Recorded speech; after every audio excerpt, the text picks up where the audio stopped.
દીદી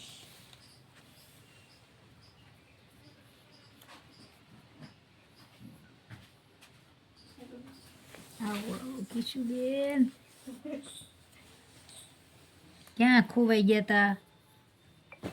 મેં કીધું આ સપ્તાહમાં તમારો ભાગ છે ને, હા તો મેં કીધું હવે નક્કી 8 દી હવે એમાં ખોટી.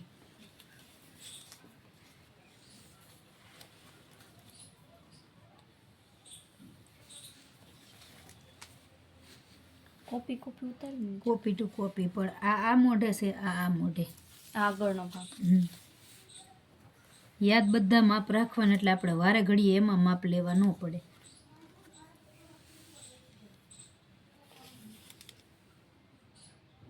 એલા 9:30 તો 8:30. જાય ને 9 થાય 9 હા. થાય 9:30 આ તો રેડી થતું ને. આ ઊંધો હાથ પડે છે ને મારો, એટલે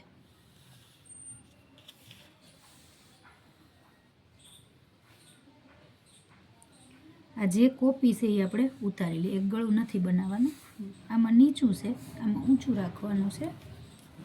હવે આ માપ તો સેમ આનું આ છે, હા એનું જ. અને આના હિસાબે આ થોડુંક આપણે દૂર રાખવાનું છે.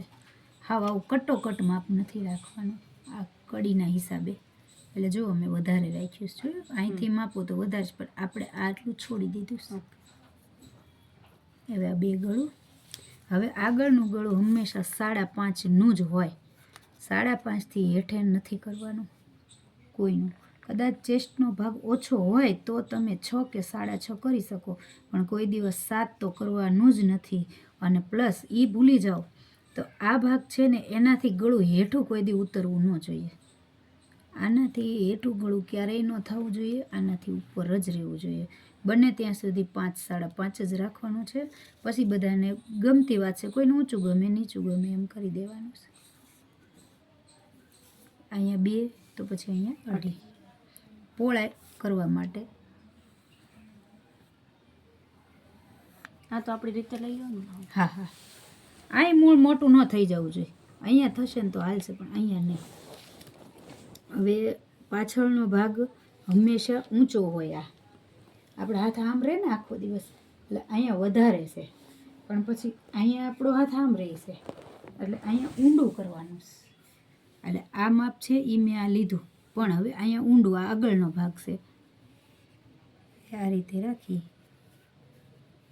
થોડુંક નાનું કરો. 1/2 ઇંચનો ગેપ હોવો જોઈએ. આ આપણો પાછળનો ભાગ છે, આ આગળનો. એટલે દોર્યો તમને દેખાડવા માટે. પછી આની કઈ જરૂર નથી. હા આ પછી તમારે જરૂર નથી આ દોરવાનું, પછી સીધું આ જ દોર દેવાનું છે. હવે અહીંયા પાછું આવી જવાનું.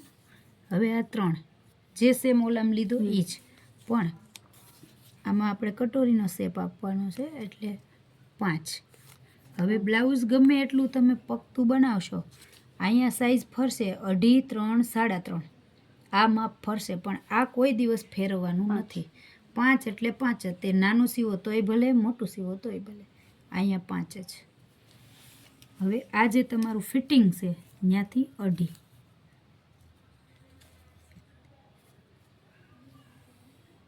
આની ટચ કરી દીધું.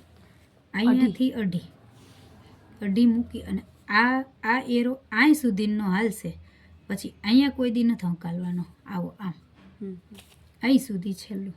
બહુ પતલા હશે ને તો પછી એરો આમ આવી જશે, બહુ જાડા હશે તો અહીંયા આવશે. તો પછી બહુ જાડા હોય તો અહીંયા 3 મૂકી શકો તમે. 3એથી એરો મૂકવાનો. જાડા હોય તો, નકર રેગ્યુલર 2.5 જ. હવે અહીંયા 1 પોઈન્ટ, 1 પોઈન્ટ લીધું. અહીંયાથી હાથ લઈ આ રીતે. હવે આ 1 પોઈન્ટ કપાઈ જશે, એટલે આમ આવશે. એટલે બ્લાઉઝ થઈ જશે ટૂંકું. તો આની હારે સેટ કરો એટલે અહીંયા ઘટશે. ઘટે ને? આની હારે સેટ કરો એટલે હવે અહીં જેટલું તમે કાઢ્યું છે એ અહીં પાછું લેવાનું છે. અંદાજ જ લેવાનો, મતલબ આ સાઈડ પર અહીંથી અંદાજ લેવાનો. અહીંથી 5થી જ લેવાનું છે, પણ આ તમારા ચેસ્ટ ઉપર જશે. કોઈને ચેસ્ટનો ભાગ વધારે હોય, ઓછોય હોય, પણ 1થી ચાલુ થાય છે. 2.5 સુધીનો આ એરો બને છે. બરાબર? 2.5 સુધી આ બનાવી શકો. આ લાઈન ખેંચી 5. હા એ આવી રીતે આમ પક્તિ કરી શકો. 1થી 2.5 સુધી. પણ અહીંયા જેટલું તમે કાઢ્યું એટલું અહીંયા લેવાનું જ છે. હવે અહીંયા 1 ઇંચ આપણે મૂક્યું છે એટલે 1 ઇંચ વધારી દીધું અહીંયા. હવે અહીંયાથી કટ થશે એટલે અહીંયાથી આટલું કાપડ સિલાઈમાં વયું જશે, 1/2 ઇંચનું વયું જશે. એટલે અહીંયા ટૂંકું થાય એટલે અહીં 1 ઇંચ મૂક્યું છે તો અહીંયા 1/2 ઇંચ મૂકી અને આ રીતે આમ સીધો એરો આપી દેવાનો. કટિંગ આ કરવાનું છે, આ એકેય કટ નથી કરવાનું, આ સિલાઈથી પેટર્ન આપવાની છે. રેડી. પછી અહીંયા એક 5 પોઈન્ટે એરો આવશે આડો. આ ઓપ્શનમાં છે, ગમે તો કરવો, ન ગમે તોય ચાલશે. આનાથી કોઈ આમ કંઈ એવું ખાસ નથી થતું, પણ આ કરવાથી આમ સરસ બ્લાઉઝનું ફિનિશિંગ સારું બને છે. પણ ઘણાય લોકો નથી કરાવતા, એને કંઈ ખબર નથી પડતી ને એટલે નથી કરાવતા, પણ આપણે કરી દેવાનું, બનશે સારું આના હિસાબે. આમ અહીંયા આમ સરસ કટોરી જેવું બને. ઓકે, કટોરી. હા, એવું બને એના માટે. રેડી. આ થઈ ગયો આગળનો ભાગ.